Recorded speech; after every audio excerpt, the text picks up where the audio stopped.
আপনারা কেউ প্রতারিত হবেন না। চাঁপাইনবাবগঞ্জের আম এখনো বাজারে আসে নাই। চাঁপাইনবাবগঞ্জের আম জুনের ফার্স্ট উইকে আমাদের বাজারে আসবে। চাঁপাইনবাবগঞ্জে এবারও কোনো আমের নির্ধারিত কোনো ডেট থাকছে না। সর্বপ্রথমে আমি চাঁপাইনবাবগঞ্জ জেলা প্রশাসনকে ধন্যবাদ জানাই যে আম সংগ্রহের কোনো সময়সীমা নির্ধারণ না করে দেওয়ার, কারণ এমনিতেই চাঁপাইনবাবগঞ্জের যারা আমরা আম চাষ করি বা চাষ করে থাকে যারা, তারা কিন্তু পরিপক্ক আম ছাড়া কখনো হারভেস্ট করে না।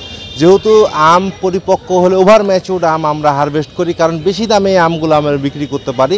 তো সেই ক্ষেত্রে আমাদের এখানে আমের ক্যালেন্ডার করার কোনো প্রয়োজন পড়ে না। মে মাসের শেষ সপ্তাহে হয়তো আমাদের স্থানীয় কিছু গুটি আম আসতে পারে, সাথে গোপালভোগ আসতে পারে। আর আশা করি যে জিআই স্বীকৃতিপ্রাপ্ত প্রথম আম খিরসাপাত আম, যেটা পুরো দেশের মানুষ তাকিয়ে থাকে আমাদের এইদিকে, সেই খিরসাপাত আমও হয়তো প্রথম সপ্তাহ থেকে অল্প অল্প করে আসতে থাকবে। এবং এই আম আসলেই আমরা তখন বাজারজাত করব। এবং আপনাদের মাধ্যমে আমরা পুরো দেশবাসীকে জানাতে চাই যেন ওনারা কেউ চাঁপাইনবাবগঞ্জের নামে মিথ্যা কথা শুনে এখনই কোনো পাকা আম না কিনে খান। প্রথম সপ্তাহ পর্যন্ত আমাদের এই সুমিষ্ট আম খাওয়ার জন্য অপেক্ষা করতে বলবো। ধন্যবাদ। চাঁপাইনবাবগঞ্জের মানুষ কথা রেখে দিয়েছিল যে তারা ইমেচুর আম সংগ্রহ করবে না, এবং বিগত বছরগুলোতে তাদের কথা রেখেছে, এবং আমরা আশা করি আগামীতে তারা কথা রাখবে। তবে এবারের চিত্রটি একটু ভিন্ন, যেহেতু এবার আম অনেক লেটে আসছে, পাকার সময়টা কিন্তু এখন নির্ধারণ করাটা একটু ডিফিকাল্ট হয়ে যাবে। চাঁপাইনবাবগঞ্জে এবারও কোনো আমের নির্ধারিত কোনো ডেট থাকছে না। শুধু আম পরিপক্ক হলেই কৃষক সেই আমটি ভোগের জন্য বা ইয়ার জন্য বাজারে আনার জন্য, বিক্রির জন্য এটি প্রস্তুত করবেন। ঢালাইয়ে দৃঢ়তা, নির্মাণে নিশ্চয়তা, প্রিমিয়ার সিমেন্ট, ঢালাইয়ের রাজা। এবং আম তখন পারা হবে। এটি আমরা মাঠে কঠোরভাবে মনিটর করব।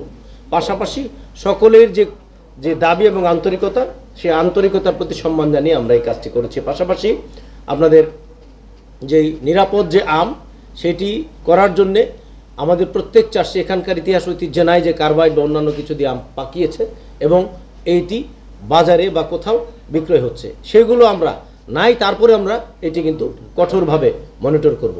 এবং ম্যাঙ্গো স্পেশাল ট্রেনের যে সুযোগ মাননীয় প্রধানমন্ত্রী করে দিয়েছেন, সকল কুরিয়ার সার্ভিসকে বলবো, এবং ব্যক্তি আকারেও যদি 5টা 10টা 20টা ক্রেটে যদি পাঠায়, তিনিও কিন্তু সেটি প্রেরণ করতে পারবেন।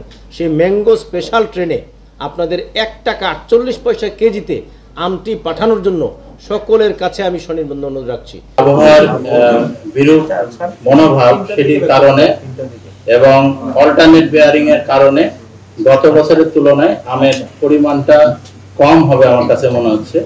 তবে কিছু কিছু ভ্যারাইটিতে আম ভালো রয়েছে, যেমন লখনাতে ভালো রয়েছে, আশিনাতে ভালো রয়েছে, বানানা ম্যাঙ্গোতে ভালো রয়েছে, আম্রপলিতে ভালো রয়েছে। কিন্তু দেখা গেছে যে আমাদের যে দেশীয় যে ভ্যারাইটি গুলো, অর্থাৎ খিরসাপাত, ন্যাংরা, এগুলোতে কম আছে গত বছরের তুলনায়।